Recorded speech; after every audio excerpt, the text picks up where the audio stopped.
بسم اللہ الرحمن الرحیم۔ السلام علیکم ناظرین، دین دنیا چینل میں آپ کو خوش آمدید کہتے ہیں۔ ناظرین، کیسا ہو کہ ایک پادری کے طور پر جس نے اپنی پوری زندگی اپنے مذہب کی خدمت اور اپنے مذہبی کلام کو پھیلانے کے لیے وقف کر دی ہو، جب اسی کے عقیدے کو چیلنج کیا جائے تو کیا ہوتا ہے؟ کیسا محسوس ہوتا ہے کہ جب وہ شخص خود کو ایک بالکل ہی نئے راستے پر پائے، اس کی ساری زندگی یقیناً اس کی آنکھوں کے سامنے گھوم گئی ہو کہ اس نے کیا کیا کام کیے، کیسے کیسے راستے چنے اور کن منازل سے ہوتا ہوا وہ اس جگہ پر پہنچا جس کو وہ اپنی منزل سمجھتا تھا، اور اسی منزل پر پہنچ کر اس کو پتہ چلے کہ جس راستے پر وہ چلتا رہا وہ تو راستہ ہی غلط تھا، اور اب جو راستہ ہی غلط تھا وہ صحیح منزل پر کیسے پہنچا سکتا ہے۔ ہم آپ کے لیے آج ہلیرین ہیگی کی کہانی لے کر حاضر ہوئے ہیں، جو ایک عیسائی پادری تھا۔ ساری زندگی اس نے اپنے دین کے لیے وقف کر دی، لوگوں کو عیسائی بننے کی دعوت دیتا رہا، مگر خود آخر میں جانا کہ جس راستے پر وہ دوسروں کو بلاتا رہا وہ تو جاتا ہی جہنم کی طرف ہے۔ یہ ناقابل یقین کہانی آپ کو یقیناً حیران کر دے گی،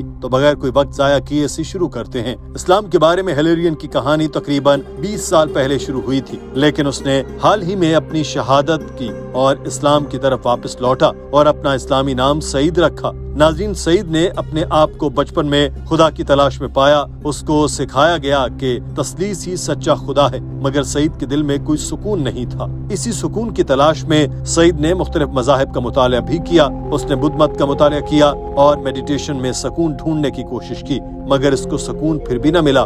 کچھ بدھوں نے اس کو مشورہ دیا کہ وہ رومی کی شاعری پڑھے، جو ایک بہت بڑے اسلامی صوفی اور شاعر گزرے ہیں۔ جب اس نے رومی کی شاعری پڑھی تو اس کو ایک خدا ملا جو اپنی مخلوق سے محبت کرتا ہے، اس کو اس خدا سے ایک گہرا تعلق محسوس ہوا۔ رومی کی باتوں کا سعید پر بہت گہرا اثر پڑا تھا، لیکن اس کے لیے ابھی اتنا کافی نہیں تھا کہ وہ بچپن سے ہی جو مانتا ہے اس کو چھوڑ دے۔ چونکہ سعید بچپن سے ہی مذہب اور روحانیت کے بارے میں پڑھتا تھا تو اس نے اسلام کی بنیادی عقائد کے بارے میں پہلے سے ہی پڑھ رکھا تھا، مگر اس کا اسلام سے ایک اور تعارف 9/11 کے بعد ہوا، یہ جاننے کے لیے کہ کیا واقعی اسلام اتنا ہی پرتشدد مذہب ہے جتنا کہ میڈیا بتاتا ہے۔ سعید نے اپنے قریبی اسلامی کمیونٹی سینٹر میں جانا اور لیکچر سننا شروع کر دیا۔ وہاں سعید کی ملاقات مسلمانوں کے ساتھ ہوئی، جہاں اس نے نماز بھی پڑھی اور پہلی بار قرآن پاک کی تلاوت کرتے اس نے اس سکون کو محسوس کیا جس کی اسے بچپن سے تلاش تھی۔ سعید نے بتایا کہ اس وقت تک اس کی اسلام میں دلچسپی ایک واجبی سی تھی، مگر ساتھ ہی رومی کی شاعری، روحانیت اور اسلام کا امتزاج اتنا متاثر کن تھا کہ سعید نے 2003 میں اپنے دل میں اسلام قبول کرنے کی تڑپ محسوس کی، لیکن قبول نہیں کیا کیونکہ وہ ہچکچاتا تھا کہ جیزس کو مسترد کیسے کروں، جیزس کے ساتھ کیسے چھوڑ دوں۔ اسے اس بات کا بھی پتہ نہیں تھا کہ اس کا خاندان اس کے فیصلے کو کس نظر سے دیکھے گا۔ اس کے بعد وہ اس چیز سے بھی خوفزدہ تھا کہ اسلام قبول کرنے پر اس کو ایک دہشت گرد کہا جائے گا۔ یہ باتیں سوچ کر سعید پیچھے ہٹ گیا اور اپنے عیسائی مذہب میں ہی خدا کے وجود کو تلاش کرنے کی کوشش کی، مگر اس بات کا بھی اعتراف کرتا کہ وہ جیسے ایک قسم کا سمجھوتا تھا جو اس نے اپنے آپ کو محفوظ رکھنے کے لیے کیا تھا۔ But even now, I think, for someone in the West to go from Christianity to atheism, for example, I think is much more socially acceptable than from Christianity to Islam, because I think there is a sort of clash of civilizations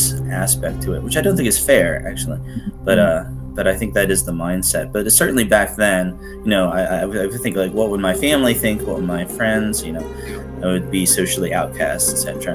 20 سال کی عمر کے قریب اس کو church میں پادری کا درجہ دے دیا گیا۔ اس نے اپنی پوزیشن میں خود کو محفوظ سمجھنا شروع کر دیا۔ دل میں اسلام کا بیج بونے کے باوجود سعید کا کہنا ہے کہ 2010 سے 2018 تک کا دور تھا جب اس نے کبھی اسلام سے نفرت کی تو کبھی محبت۔ اس وقت یورپ میں حملوں کی تعداد بڑھتی جا رہی تھی اور ہر ایک کا الزام مسلمانوں اور اسلام پر لگایا جاتا تھا۔ اسی دوران وہ اسلام مخالف کتابیں پڑھ رہا تھا، مگر پھر بھی اسلام کے لیے احترام اور محبت اس کے لیے دل میں زندہ تھی۔ اس نے اسلام اور قدیم عیسائیت میں ایک چیز مشترک دیکھی، وہ بے جا سیکولرزم اور بے روی کو پسند نہیں کرتے۔ 2018 میں سعید کے لیے ایک بہت ہی حیران کن معاملہ ہوا۔ ناظرین، ہوا یوں کہ سعید کے ایک قریبی دوست نے عیسائیت چھوڑ کر اسلام قبول کر لیا۔ یہ سعید کے لیے بہت حیران کن تھا، اسے یقین نہیں ہوا کہ اس کے دوست نے عیسائیت چھوڑ کر اسلام کی راہ چن لی ہے، مگر اس کو اپنے دوست پر غصہ نہیں تھا بلکہ ایک تجسس سا ہوا کہ وہ اپنے دوست سے رابطہ کرے اور پوچھے کہ کس چیز نے اس کو اسلام قبول کرنے پر مائل کیا۔